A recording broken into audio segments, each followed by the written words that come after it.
This is the TeamClearCoat podcast. We're two friends finally doing something about our obsession with cars. We're probably not doing it well, but it should be fun. We might actually learn something along the way. I'm Ian. And I'm Dave, and this is our show. Ian, what do you say we start off with some My Eyes?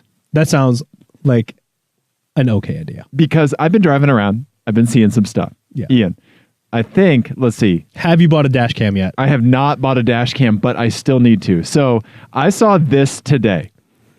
An Audi RS7. Which, beautiful. Right.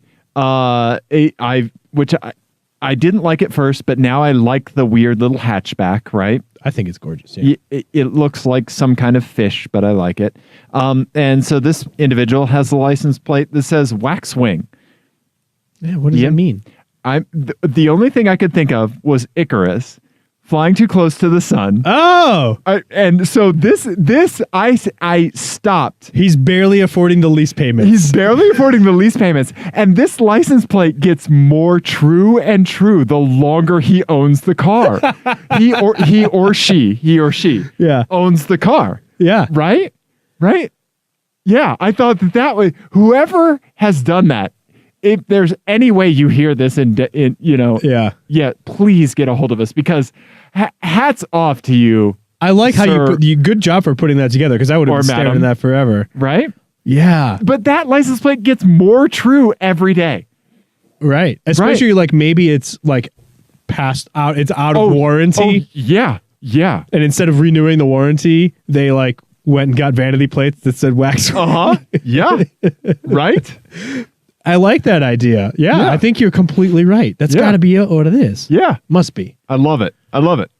Either that, or they have a feather removal business for vain birds. That's right. If urban chicken farming is now a thing. Yeah. And if you're concerned about their bikini lines. Yep. Right. That's the person. That's the person you go see. They'll wax your wings for you. Yeah. Yeah. Could be. Or Greek mythology. Those are the two directions, the only two that make any sense. Welcome to our new game, chicken waxing or Greek mythology. Today is contestant Ian. I'm sorry, it was both.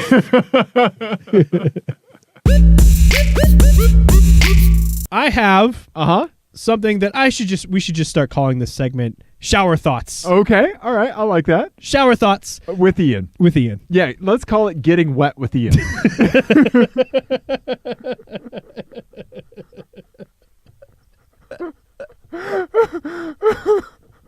What? Did I say something funny? No. Okay. No one's ever said that before. Okay. Ever. Okay, all right. Anyway, I was thinking about, as I have been often these days, my sob. Yep. And I was thinking about, I was telling someone that, like, part of the tragedy of this whole situation is that, like, even though I still like that car, right, we don't actually end up using it for the thing that we bought it for. Right. Which was like cross-country travel. Cross-country, all-weather travel. Mm-hmm. That was the whole point of that car, but we don't trust it enough to use it for that. Yeah. And it's not like a Jeep Wrangler that people daily drive when, like they buy the car for the 1% of the time they're rock crawling. Right. It's a little bit different with the Saab. Yeah. Because, we go up into the mountains. We go do... We drive home. We do all that sorts of stuff. It's a more amenable daily driver, the purpose that it's for versus how difficult it is to daily drive is certainly a lot more narrow. Yeah, right, exactly. Yeah. So right now it's just like an around town runabout. Right. Which is not the reason we bought it. No. And so it got me thinking about, like, the disparity between, like, the idea of that car, right, and the reality, of that car. And then for some reason, because this is Shower Thoughts, getting wet with Ian, because this is Shower Thoughts, I also started thinking about the other time that I kind of think about that disparity is politics, and I realized that my sob and the language used to describe it, depending on your perspective on it, is actually a pretty good allegory for U.S. politics. Okay, all right. This is kind of a long way to go for this. Yeah, you. And let me start off with a disclaimer of I'm an idiot, and this is based completely on my probably misguided thoughts about politics and whatever else. But there's a good thing here, I think. Yeah. Maybe. Or this is a complete waste of Whenever you have a half-baked idea, I tell you to bring it into the blanket fort. Yeah. Well, this is half-baked. Quarter-baked? Quarter-baked, yeah. We put the chopstick in the middle. And it just squirts. It just squirts batter right into your eye. Yeah. Getting wet with Ian. Oh, God. All right. So, I don't know if you know this about me or not. I am slightly an argumentative person. What? I may... No, you're not. Yeah. On occasion, I like to get into verbal scraps with people about ideas and things and places and whatever. Yeah, you do. So a consequence of that is that, and I'm not one of those people who like defriends people on Facebook over politics or whatever, which is kind of in vogue right now. But so the consequence of that is I end up discussing, arguing, however you want to put it, right, with people all over the spectrum. Yeah. And a pattern that I've noticed in my adult life, and I don't know how far back this goes. I'm sure this at some point these two groups were swapped.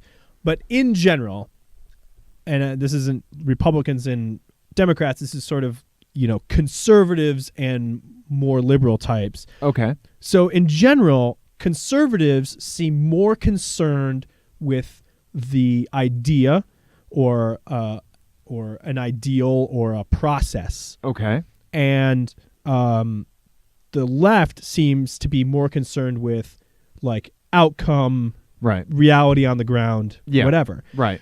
And it's actually like a really important dichotomy for our system of government, because like we have this tension always between like the healthcare debate is a really good example of this, where the arguments that both sides were presenting were in two totally different conversations, really. Right. Where like the argument you would get on the right would be about size of government or these like kind of abstract things that this policy was going to violate. Right.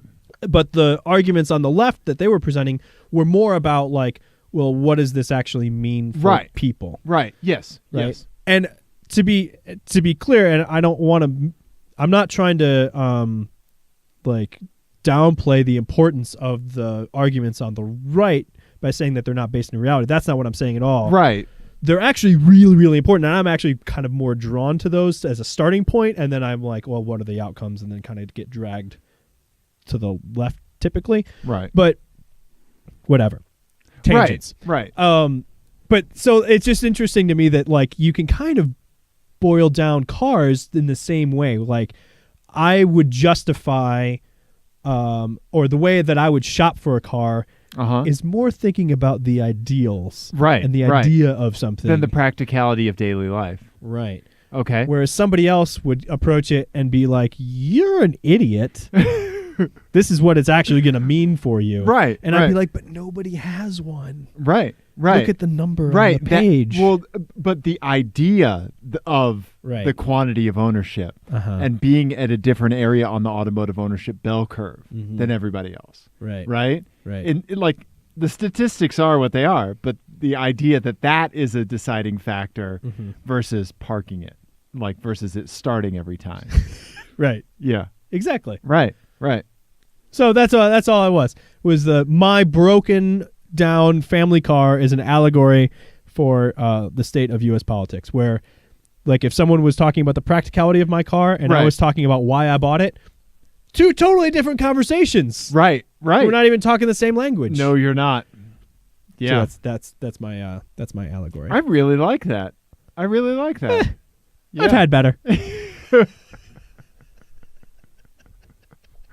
No, I like that the principle behind like, so I'm trying to think of like, well, but the other thing too is that like nobody exists completely in one camp or the other. Right. Because if you did, right, in either car purchasing, right, or governing, you're fucking doing it wrong. Like it's not going to work out. Right. Like there has to be some give and take between those two poles, right? Yeah. And I think where you end on that continuum, right, is a good shorthand for where you are, either politically or with cars. Right. So can you think of like the Bernie Sanders version of a car and like the Rand Paul version of a car, like the far left and far right versions of a vehicle? Right. So the far like practical. Yes. But I don't think that in that way that it necessarily maps, because I think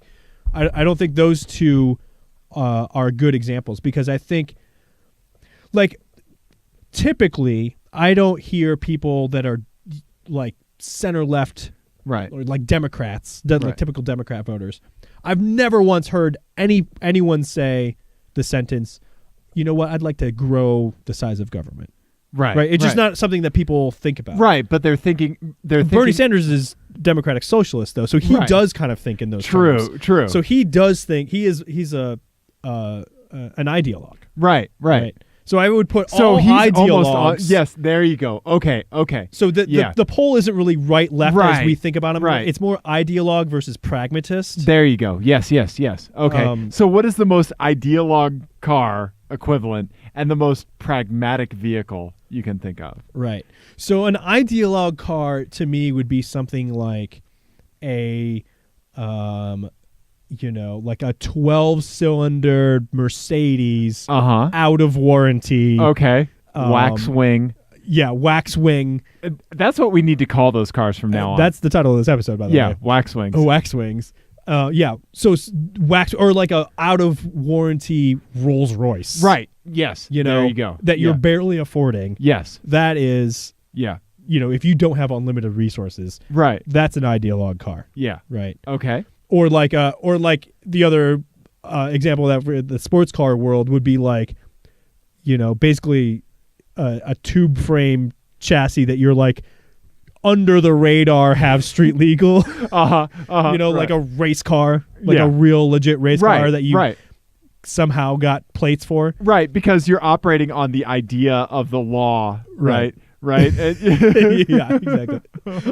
And then like the practical side would be like, well, I just need a car, so I'm just going to buy a Yaris. Right. Or a Yaris. Versa or whatever. With the biggest extended warranty. Mitsubishi Mirage. Mitsubishi Mirage with the biggest extended warranty you could possibly find. Right. Exactly. I like that. That's what it is. Yeah. Nice, man. Nice. Okay. Yeah. I want to put everything on a Cartesian plane, like when we talk about this kind of stuff. Right? Ideologue versus pragmatism. Yeah. I want to go 4 quadrants. Yeah. Right. I like that, Ian. The automotive landscape is a bell curve. So it is a bell curve. What you have to do is, so like I had I used to be big into reading the AV Club. Yeah. Back in its heyday, back in like 2006, 7, 8 time range. Oh man, the good old days. Right, before the internet died. Yeah. And one of the writers there, I can't remember who it was, suggested that Peter Frampton was exactly the middle point. Yes, of rock and roll. Of rock music. Yeah, he is the measurement, the unit. Right, because like a zero Peter Framptons, it's neither good nor bad. Right. It just exists. Yep. Yeah. So you need to find the car. Yeah. That is the midpoint between the out of warranty Rolls Royce versus Mitsubishi Mirage, and then assign positive or negative units of that car. Yes, we've talked about this kind of before, but I think I think we're finally like really hitting it. Yeah. Yeah. So like obviously, I'm thinking of a certified pre-owned Camry.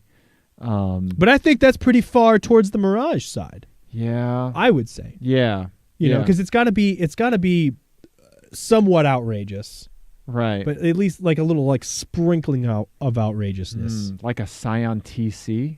I think that's still in the positive territory.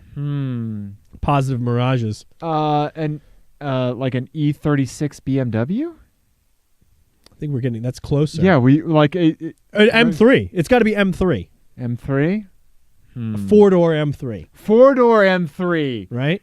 There you go. sedan. Yeah, with an automatic transmission. No, come Yep. on, no. Yep. Well, no, because I think the automatic transmission is a reliability knock against it, right? Nope, that just exists. It just exists. It's true. Okay, I see what you're saying. Right? Yeah, no, I think that's that might be a good starting point. We'll refine this. Yeah. We're not going to. Never going We're to. not going to. But if you have thoughts about it, let us know. Yes. This has been Shower Thoughts. By hashtagging us Getting Wet with Ian.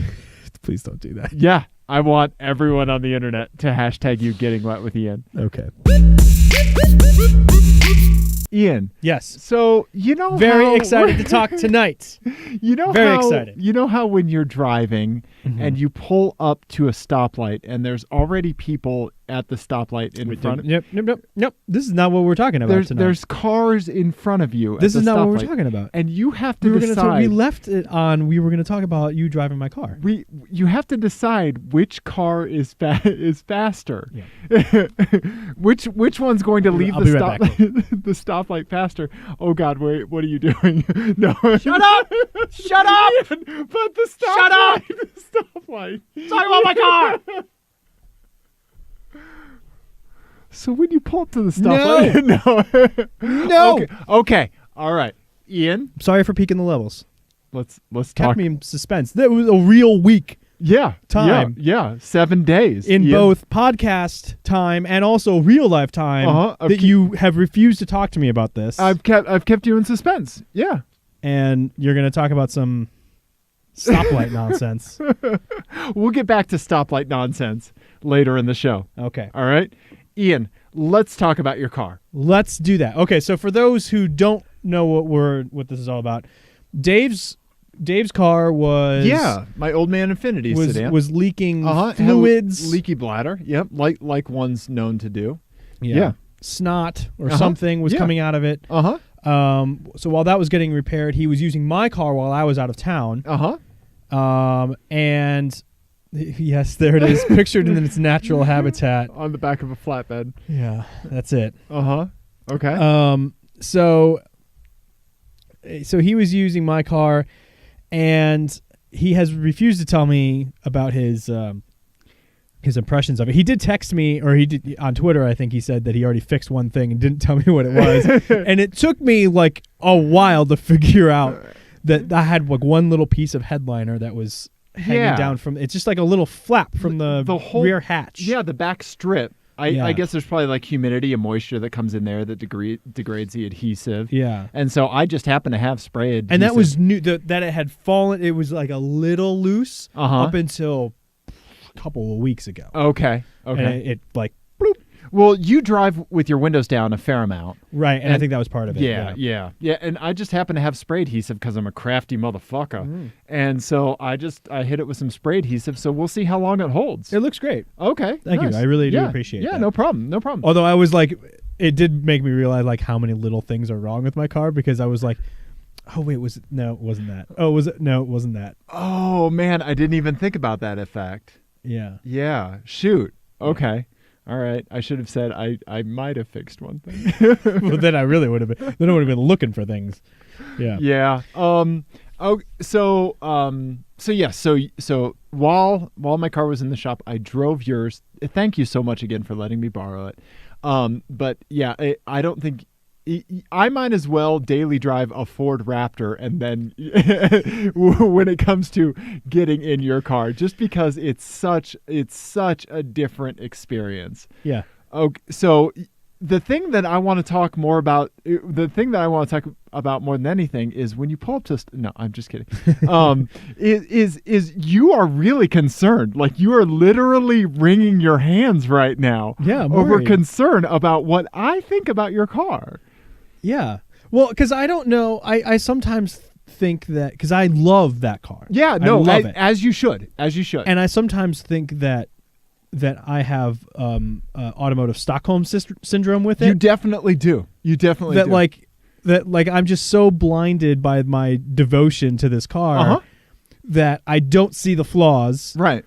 And that I'm completely crazy for thinking that I can't replace it with anything newer. Right. That would provide the same level of of interaction, visceral feel. It's not even a mount. It's not Okay. an amount of feel or anything. It's that combination. It's just that it's different. Yes. Another car would just simply be different. Right. And not necessarily lesser than, or by definition different. It would be lesser than. Yeah, I don't know. Maybe it's just that I'm so familiar. That's what I don't know. I think it maybe Right. just so familiar with it. Like the Focus. So I drove recently in the last year. We drove the Focus RS. Yes. And I drove a Golf R. Right. And both those cars are objectively way better than my car. Right. In every measurable. Right. In every measurable way. Right. True. Every single one. Right. And they're better in very different ways. Right. Than my car. Right. But neither of them would just tickle the exact same center in my brain that my car does. Yeah. So think about it like Haagen-Dazs vanilla bean, right? Mm-hmm. Like that's a really fucking good ice cream, right? Yeah. Like honestly, nothing that special about it. It's been around forever, but God damn it, if that isn't the go-to, right? I think by comparing my car to vanilla ice cream, you're meaning to compliment it. So we'll move on. But I just want to know your impressions of it, because you've driven my car before. I have, but in kind of like more limited things, right? Yeah. You haven't like lived with it, right? And I don't think I have driven it since you've done the coilovers. I think I drove it with the previous suspension setup. No, I don't think so. It's been really? that way for a long time. Has it? Okay. Huh. Yeah. Okay. Because I remember driving it down a street close to where I live. Mm-hmm. Yeah. When we were just goofing around one day. Yeah. Oh, maybe. Yeah. Maybe. Yeah. Right? It's been a long time since I've done that, though. Okay. So this driving your car is basically this show, I can't help it, but there's oftentimes an excuse to talk about bicycles, and your car is definitely one of those instances where I feel it's actually appropriate to talk about bicycles. Because you're like, I should own a bicycle because I'm going to have to ride one because this thing's going to break. That's true. Might want to double up on the bikes, but so let's talk about so for anybody who doesn't know, like I'm sure you've probably seen in media like Olympic track cycling, right? Right. Like on a velodrome, and so those bicycles are very, very specific types of bicycles. Mm-hmm. They're fixed gear. There's no freewheel. So if the bike's moving, the pedals are moving. Right. And I'm sure a bunch of our listeners already know all this stuff. So and they're geared like crazy high, right? Yeah, they're geared pretty high. Yeah.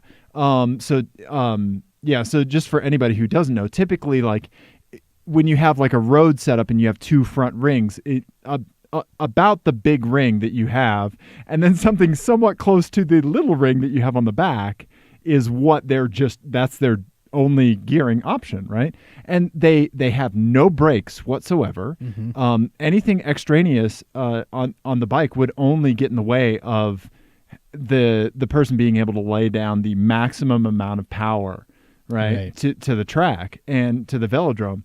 And so they're super aerodynamic, super light, super simple, and super pared down. People wear, super, the time trial helmets, and, they care about every single little, aerodynamic surface, right? And so it's a tool, and it has its exact environment, mm-hmm. right? And so your car is, let me kind of keep this going for a minute. So bicycle messengers, right? Bicycle messengers also have a long history of riding fixed gear bicycles, mainly out of complete simplicity, right? Less shit to break, less shit to go wrong when you're out.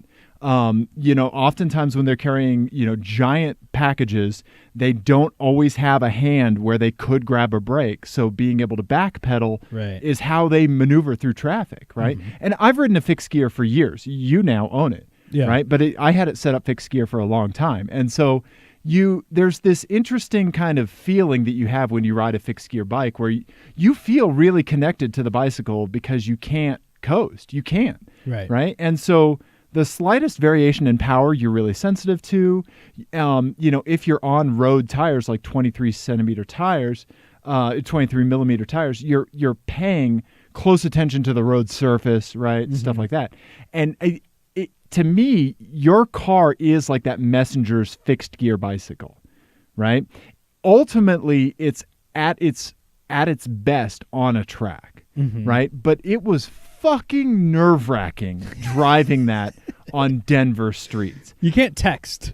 No, you can't text. You can't look away. You can't go, oh, there's another car. Like, oh, a cool Audi. You can't do that. The only way you can do that is by building up a base of familiarity and this spider web of roads that you know are safe, where you don't really have to worry about the surface. Right. So in your head, I'm sure you have this little spider web of where you're going to need to crab walk, where you can like check out for a little bit. Yeah. Right. All this stuff. Right. Yeah. And so, right. And so remember, none of these are knocks against the car. Right. I think I'm just trying to describe, like, you put me in your car for a day. This is the absolute closest parallel I can draw, right? Because I certainly believe it is a highly effective tool on the track, because it really is. You hold your own at every track day we go to, mainly because of your driving talent, but also your car handles really well. Yeah, it brakes well. You've set it up well. You do good work behind the wheel of that thing, right? But driving it on Denver city streets is... Jesus Christ, man. My asshole was puckered shut. I'm surprised I didn't suck the upholstery off of your seat, man. Yeah, they used to be cloth. Yeah. Dude. I was so nervous driving your car that I was going to bung it. Mainly because it is so close to the ground. It is so connected. But also, I know how much you love that car. Let's say, worst case scenario, let's say I did crack your oil pan, right? Yeah. I'd pay to have it repaired, and we'd go on about our way, right? Yeah. Right? No harm, right? And I fully assume that risk of something like that happening while I'm at the wheel, right? By taking the keys from your wife. Yeah. And so it's not like that urban city commuter bicycle with fenders for when it rains and like some plusher tires. Right. It is a hardened track tool that you've kind of bent into urban commuting every now and then. And it does it. It's not in its element, but even when you have that car out of its element, it's still fun and you still feel really connected. I don't think you can say the same thing about other types of vehicles, like an off-road Jeep would not feel fun on a city commute, right? Because it's suited for a certain thing, and when it's out of that element, there's not really a whole lot of enjoyment other than like being higher than other people, or like I could drive down a flight of stairs if I wanted to, right? Yeah, right. But I think your car, even though like it's nerve-wracking, for the uninitiated, it does still offer some enjoyment when it's out of its element and placed in a daily environment. Yeah. Yeah. Okay. Yeah. What's funny is that it's supposed to be a hatchback, right? It's supposed to be It's supposed to be really good at like that stuff, but also kind of good on the track. Right. And I think I've ruined that initial part of it a little bit. You have. Although I had my pregnant wife and Nico in it today. Right. And it does that stuff pretty well. Okay. No. Well, it will get you from point A to point B. It's certainly a lot easier if you're familiar with the terrain that you're, or the route that you're taking. Right. I'm like, you can't shut that kind of stuff off when you're at the wheel of your car. No. Like, you can't, like, but that's how driving should be. Well, it's how, not necessarily. I think that like there's a graduated like scale, right, of and this is true in bicycles and cars, in a lot of stuff that we do, where like in our mind we have like the lowest common denominator of a thing that we would need to worry about, right? So in your car, like a bump, a hole, a surface change, something like that. Right. Yeah, you have that gauge, right? And in my Infiniti, that gauge is bigger, right? That lowest common denominator is bigger. Yeah. Right? And so driving isn't supposed to be your car or my car. Driving is just driving, right? There's benefits to either one. Yours is better on the track. Mine, you can sit in traffic for an hour. That's true. In perfect comfort. Mine is a little miserable in traffic. Yeah. But when you get clear spaces, it's fun. It is, yeah. Right. Yeah. Right. And these things aren't knocks against your car by any means. It's just and I think that this is one of the key elements about our show is that we don't shit on a lot of cars other than Nissan Rogues. But like when a car is in its right context, or when we understand cars in context, then we get a lot more out of them. True. Yes. And we have a lot more to talk about when it comes to that kind of stuff, Yeah, absolutely. Yeah. So, yeah, I enjoy your car. I really like your car. I've told you that if you ever sold it, I would want to buy it. I wouldn't daily drive it. Well, no, that's not what it's for anymore. Right. I've ruined that part of it. Right. Well, but that's fine because it's the things that are important to me now are, taking it up to the mountains and right. Having fun with it in the winter and having fun with it on the track. So, right. So I think it's set up for that now. Right. Yeah. And I think that it does speak to the versatility of the platform that it does so well. Yeah. Like if it was at its stock height and had some cushier tires, you would that would be a no-brainer, like Commute-Mobile 7000. Like you could fucking haul just about anything, Yeah. Then you slap a roof box on it. Jesus Christ. Right. What couldn't you do? Right. The other thing that I has been gnawing at the back of my mind after the last couple of track days is that I think I'm, and this is like the most like self-compliment I can manage to give myself, but I think I am maybe beyond that car a little bit. I think I can find the limits of that car, and to me that means it's time to move on. I would agree with that. I'm not. I don't know. Like I can just turn out super consistent laps in that car. You certainly can, and I know the limits of it. And I can find them, and it's not hard. You can anymore. drive 10/10s in that car. Right. Consistently. So I kind of want more of a challenge. Right. I was just going to say the challenge of getting to that point is gone. A little bit. Right. And there's pros and cons to that. Yeah. But. Yeah. Right. Yeah. Yeah. I'm not sure. Yeah. Anyway. Yeah. No, it's one of the best sounding exhausts. Exhaust noises ever. are fun. Ever. I love that exhaust noise so much. Yeah. It's fun. Yeah. It's fantastic. It sounds so business. It's so mean and it's so business. Yeah. I don't know. I love it. I love it. But it's about the context. It's about the context. Right. Yeah. So I have a gift. Okay. And a proclamation. Oh, okay. And my proclamation is like a social media influencer who puts on some sort of terrible inspirational post every once in a while. Sure. I'm not looking behind anymore. I'm not looking back. Okay. Anymore. I'm only looking forward. Okay. All right. I'm not going to get myself bogged down with the things that are behind me. I'm only looking. I'm only looking forward. Mostly because I can't. Because what is this? This is I street parked my car and someone hit my fucking mirror. Oh no! In the R32, someone hit your mirror. Yeah. This is not the first time this mirror's been hit, huh? No, and the casing is still. The housing is. Credit where it's due. Right. If that stuff holds up, you have breakaway mirror casing. If somebody man, spits near the car, the electrical system just shuts down.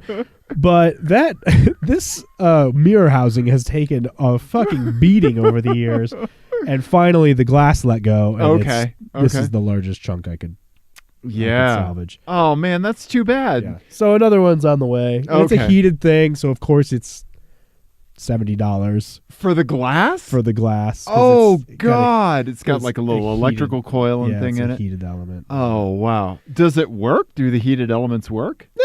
Yeah, that hasn't for a long time, so it might be nice to have that again. But okay, yeah. Okay, huh? So man, I'm sorry. Somebody dinged your car, man. Yeah.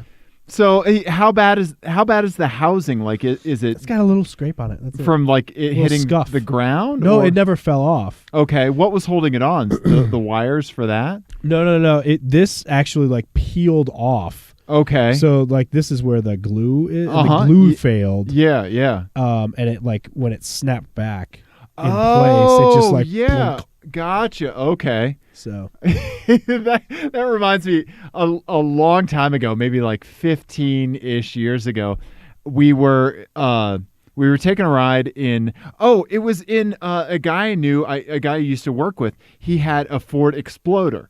He had the Firestone generation, right? Ford Explorer. And we were taking a ride, like we had all worked a late shift, so we were going to get like Sonic or some bullshit or drive through. And he put down his driver's side window. And I said, you know what I love about SUVs is that almost all of them have mirrors that completely fold back. And he like pulled the mirror back and the whole fucking thing snapped off and fell on the ground. And I was like, this is probably not supposed to happen. Yeah. Well done. Yeah. You know what I love? Yeah. And then he punched me in the face. Yeah, exactly. Yeah. That's hilarious. I know the capabilities of this mirror. Please. Please. Yeah. So. To lighten it up, it does bring me to an FMK Cars. Okay. All right. This one is entitled. Oh boy. This is the title you were working on. This is the title that I was working on. It's more of a short story than a title, to be honest. All right. Okay. This title is... If I need to run and pee, would I have time? Probably. Yeah. This one is called Encino Dave. Okay. It is 10 years in the future. President Sentient Scientologist E-Meter has consolidated power and outlawed all human driving. The last band of rebels has gathered in a remote compound to finish arguing with that one douche on the forum who keeps insisting his Camaro is faster than a Porsche around the Nordschleife, even though we all know that's total bullshit. But also to plot our comeback. While Dave is out among the normal people trying to trade Saab clutch cables for coffee beans, we hatch a plan to bring driving back to the human race. We settled on an Encino Man situation, and you, Dave... will be frozen with 3 cars. Okay, all right. When you awake in 50 years, your instructions are to demonstrate what car culture and driving means by FMKing these 3 cars in front of what I can only assume is a confused yet slightly aroused populace. I'm Brendan Fraser, you're Pauly Shore in this. End of title. That's really good. Do you need me to read it again? No. Are you sure? Anytime I need it, I'll just listen to it back on the tape. Okay. Yeah, that's fantastic. Thank you. That's going to be my new ringtone. Yeah. Let it finish. Just in a meeting. Right. Like Art, yeah. For a while, mine was Archer's ringtone. Remember that? It was Mulatto Butts. Yeah, that's awesome. Yeah. Okay, yeah. No, that is the best title you've ever come up with. 133 episodes in, you've hit gold. Done. Struck oil. All right. Keep digging. All right. So right. Again, so you're gonna I'm gonna get 3 cars and I'm gonna FMK them in front of future society. And they have never known a world where humans drive cars. Right. And so you have to show them what driving is. You're gonna shape the new car culture. Okay. All right. Let's do it. All right. Let's do it. The first one, Infiniti M45 Drift Sedan. Okay. I'm familiar with this, obviously. So obviously you're gonna be something of an evangelical it's by Chris Forsberg. Forsberg. You're going to be a what do you call it when you go out, you're evangelist. You're going to be an evangelist. Yes. Yeah. You're going to be an evangelist. And so this you could take passengers and drift. Yep. Yeah. And show them this is what driving is all about. Yeah. Okay. All right. Alternatively, okay, you will also have with you a Citroen DS. Okay. All right. It's kind of a future that could have been. Yeah, you're exactly right. Okay. Right? Uh-huh. Okay. Very innovative. I get it. Yeah. Yeah. I would go with the later one with the other headlights. This guy right here. Okay. Yeah. I like those headlights because those are the ones that moved. Yep. Okay. And it looks like a fucking spaceship. Okay. Or Morgan three-wheeler. Okay. Okay. All right. Okay. Okay. You're evangelizing driving to a native population. Yeah. I get this. I'm into this. So I have all right, I've got it, Ian. All right. So what I would do is I would F the Infinity Drift sedan. Okay. I would take a few people for a ride. Okay. All right. I'll just rotate people all day until that thing was just out of tires. Nice. Okay. You'll see where I'm going. All right. I would marry the Citroen DS. Yep. Okay. Yep. And then I would kill the Morgan three-wheeler, which hurts. But the most important thing out of all of this is not the FMK cars itself. It's emphasizing that I had the choice. Oh. And imparting that cars, I see where you're going. Yep. Cars are what you want them to be. Right? And that one of the best things about the automotive culture is how varied and wide it is. And each individual has their own choice. And you never have to settle for just one thing. Right. That would be my motivational speech at the end of the movie, like Act 3, just bringing it home. You know? All right. Right? It's not where I thought you were going to go with that. Right. But I like that. Yeah, I like because expressing the importance of being able to have that decision is what would, I think, truly impart wisdom on the people. Right. Right? I like it. Thanks, man. Thanks. Yeah. My reason for picking the three-wheeler let me hear was that it's essentially a single-seat vehicle. Right. Like, really, you can get two people in it, but it's not really comfortable.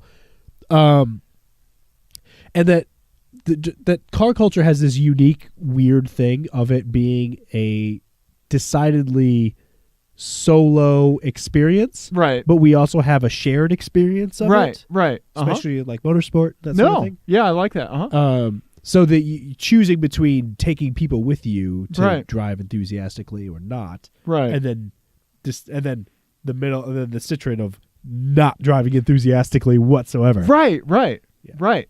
But I think that which I completely understand what you're going for. Yeah. No, I like that. In fact, I mean, if sent into the future, it almost wouldn't matter what cars you sent me with. I mean, to an extent, they can't all be Nissan Rogues because then everyone in the future would kill themselves and the planet would just burn up. Yeah. Exactly. Yeah, right? It'd be like, wow, you guys from the past, you sucked. You sucked.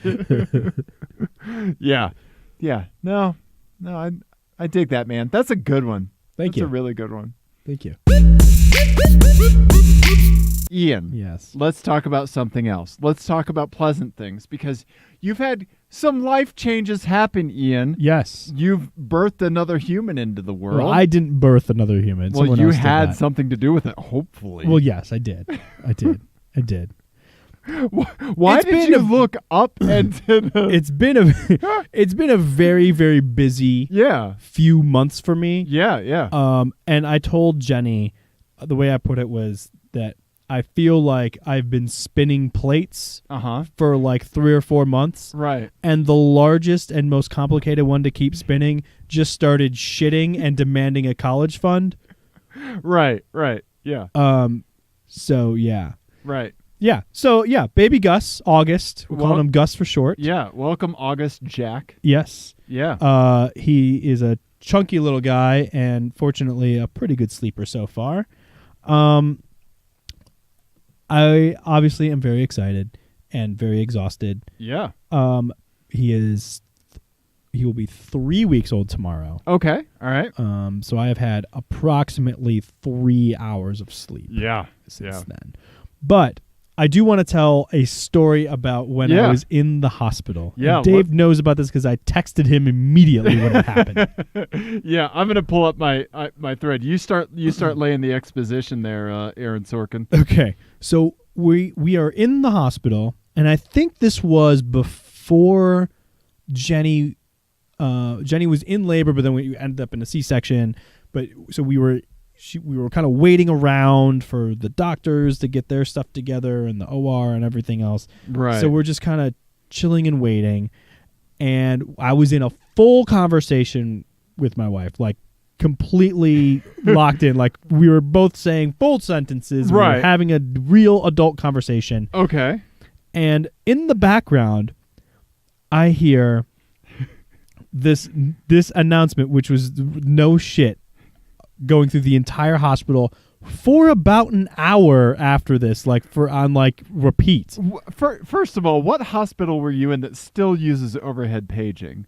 Like that's as someone who works in healthcare, that's basically like an old timey there's probably still asbestos in that hospital. Well, you know what? I am so happy that they did. Okay. Because it did give the world a second gift that day. I promise you, the announcement through the hospital was, will the owner of a gray Volkswagen please move their vehicle? License plate, PH. And at this point, I'm like, no fucking way. And Jenny is still talking, and I have tuned her out completely. Yeah. Because there's no way the person who's about to give birth to my child has anything important to say that could rival what's about to happen here. Oh, fuck. Oh my god. T-O-N. License plate. P-H-A-E-T-O-N. Move your vehicle. It is parked illegally and will be towed. That repeated, and I was just cracking up. I was dying laughing. Right. And then you start thinking through the scenarios. Right. You start painting the picture. For anyone who's a shit speller. Yeah. The license plate was Phaeton. Oh, no. So it's a gray Volkswagen Phaeton with the license plate Phaeton. Yeah. Unless it's a Jetta. Right. So that's option number one. No. It's a gray Volkswagen Phaeton with the license plate Phaeton. Unless it's not. Right. Which is almost better. Right? Any way you color that, it makes a pretty picture. Yeah. It's the best. It is. And then I started thinking the scenarios, there must be some plausible explanation because the owner didn't run right out there and move it. They repeated this it went on for an hour. Here, let's read our text thread. Okay, go ahead. Okay. Oh, I don't have it up. So. Oh, okay. Scroll back to April 12th at 1948. Oh, so it was after we were the baby was, which makes it worse that I was paying attention to this instead of whatever was going on in the room, which was clearly more important. Sorry, I mean it was April 8th. I found it. Okay. All right. You read your parts, I'll read mine. Okay. I shit you not, the announcement through the whole hospital being repeated for the last hour, and then will the owner of the gray Volkswagen please remove their plate? Ha ha ha! Will they move it? Question mark. Can they move it? Question mark. Nope. Yeah. And then I like your next one too.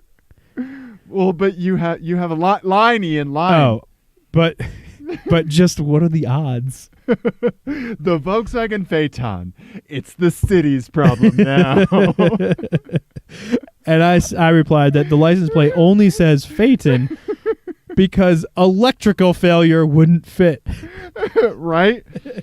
And I said, Ian, I don't know if you thought of this yet. You had. But it's possible that it's actually just a Jetta.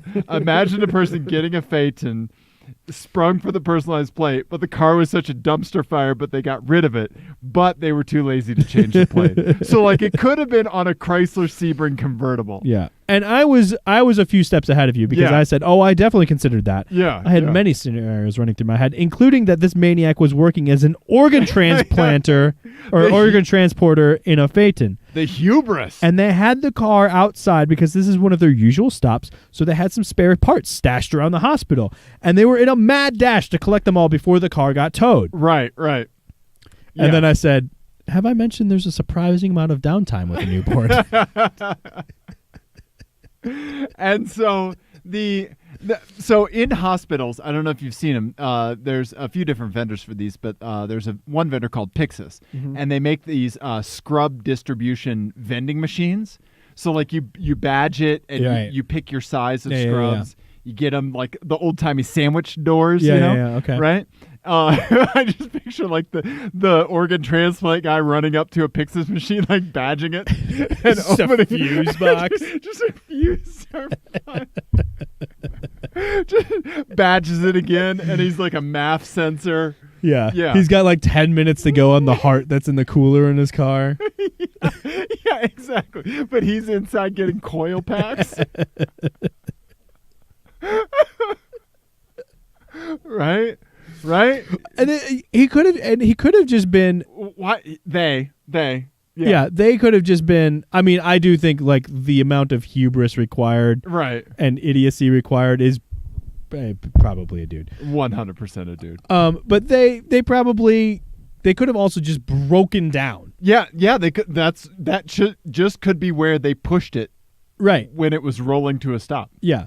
And they're down the street at the 7-Eleven calling AAA. Right. And Volkswagen Phaeton. Here's good.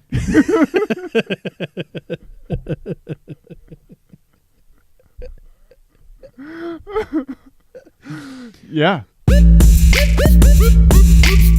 My buddy Joe sent me a text about an article that he saw in which he learned that new Corvette owners, there's a $5,000 option where you can go to the factory and build the engine yourself.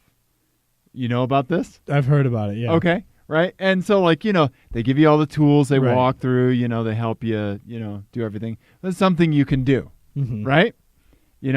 And like, I don't know. I kind of see the charm in it if you have the extra money. Like, you built that engine. That's pretty cool. Yeah, right? It should be $5,000 off the cost of the car. That's the thing, is that they're getting free labor out of you, right? I mean, not really. Yeah, exactly. I mean, imagine me in a like factory setting. Like, it's going to be $5,000 worth of just of workers' comp, and they're going to have to pay out. And you think you can somehow rickshaw your ankle into like you're gonna have like popsicle sticks and like one of Nico's Hot Wheels like rolled into there.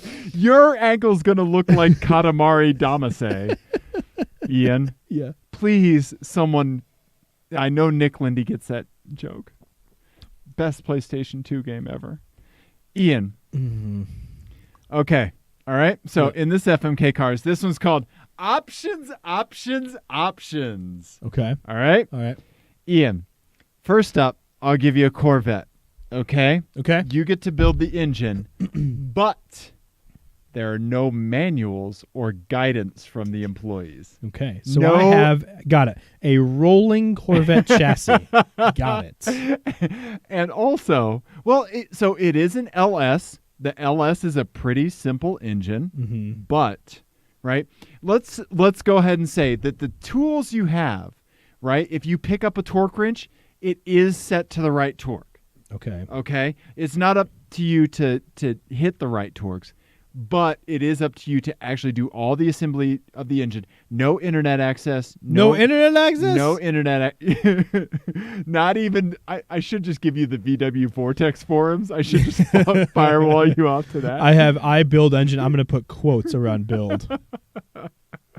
I bet there's an LS engine build thread somewhere on VW Vortex. Probably sure multiple, right? Probably sure there is. Someone's put one into a Phaeton at some point. Right. Yeah. Okay. So that's option 1. Okay. Second, Dodge Challenger Hellcat. Okay. You get to make the clay model of the body. So for anybody who doesn't know, and people are still doing this, manufacturers used to make full-scale clay models of their cars. You've been kind to me here, though. Tell them about this practice. Yeah, so they would do I look for the clay model of the car to kind of to shape how the initial design would be. And then they would build the car off of that model, essentially. Yeah, like BMW, Aston Martin, a lot of people actually built the car from the clay model. Yeah. Right? So, in this, you get the Challenger Hellcat. I mean, at least you got me something that's basically looks like it was carved out of a block of cheese anyway. True, but with this, whatever you make out of clay, that is the body of your car. Of just my car, or is that everyone's? Your car. Yeah, okay. Just your car. I got it, yeah. Okay? Yeah. All right. 0% chance that it's going to be symmetrical. I was just going to say symmetry. Not your friend. Not going to happen. There's just gray hairs in it. There would be. There would be so many hairs in it. And then just like an imprint from your boot. From your orthopedic boot. And then like you'll be able to see the point at which I got bored. Yeah, there will be a definitive line where it's just an unfinished block of clay. Yep. No, he was just on his phone from then on out. Firing off some sick tweets. Said he wanted to go play soccer. Yeah. Challenger Hellcat. I'm just pulling up a picture here. Okay. Hellcat. Okay. Right? Yeah. Yeah. Images. Let's go to images, Ian. I really like the Hellcat. Yeah. Yeah, it's fun. Yeah. Okay. So, all right. Clay model, Hellcat. You Corvette engine building. Yeah. Last, Ian, but not least, I'm going to go ahead and give you a Jag F-Type. Okay. All right.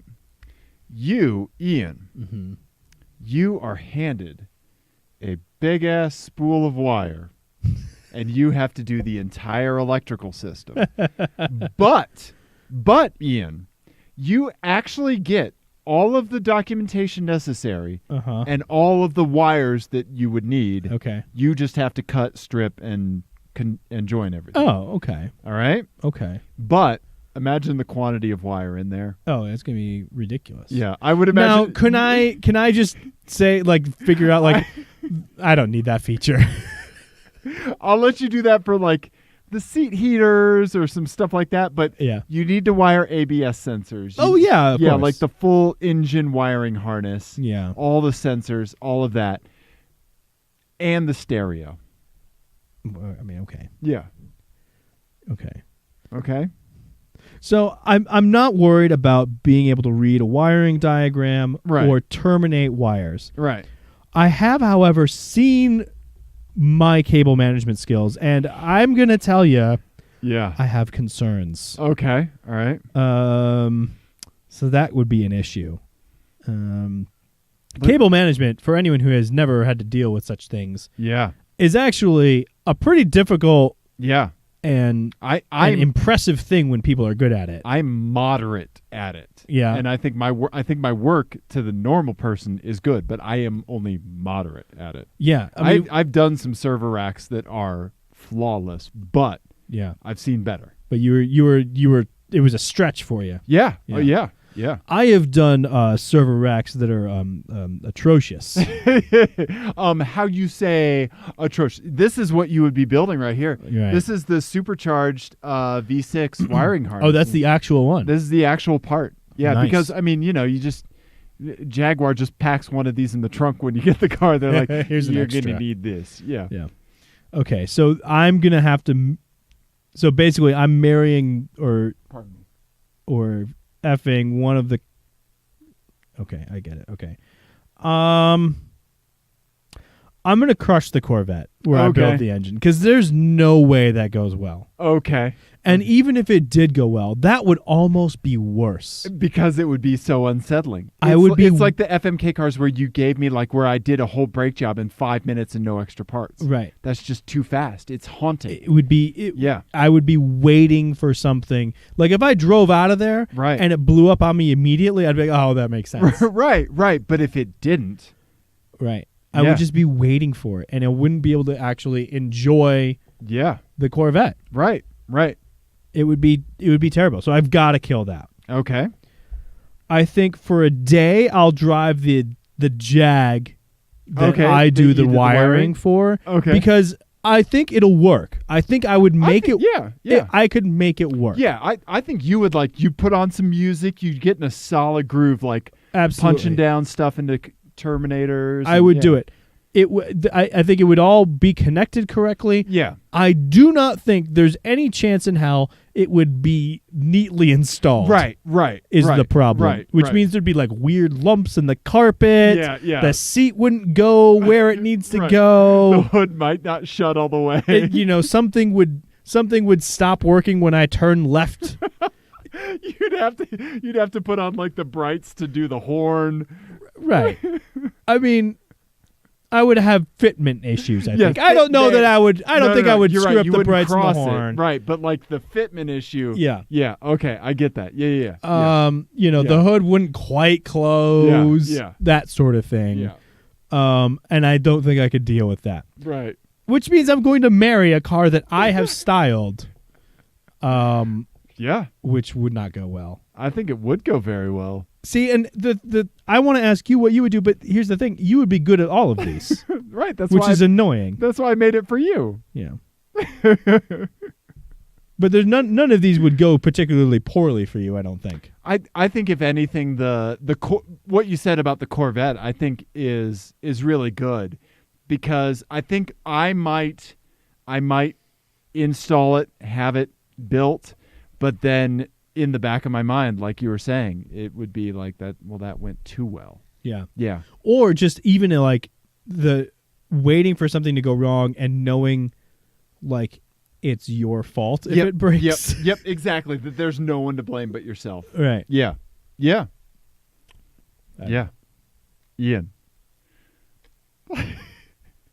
Yes. Like Fantasy F1, you're better at all of these things than me, Dave. I get it. Ian. We all like Dave. Everyone likes Dave. I don't know what episode that's from, but that's from a long time ago. Ian, you would nail the wiring. My ADD would probably get the best of me on the wiring. Yeah, I would do the wiring okay. Yeah. I'm a cable terminator from way back. Yeah, Ian, I dropped out of art school. I failed painting. Whatever. You would knock the clay thing out of the park. You would do a good job with that. I would do. It would look better than that thing. Yeah. I don't know. If I don't say so myself. So do I get to start? Do I start with the Challenger shape and then I'm modifying it, or I start with a solid block of clay and I have to make something that looks like a Challenger? Yeah, you have to start with a solid brick. A brick. That would go so poorly. I just picture you with a hacksaw. Yeah. It's on fire somehow. How did you light clay on fire? The clay didn't turn out so well, but this ice sculpture of a swan that he somehow was compelled to do. Yeah. People are in the other room and they're like, is that a chainsaw?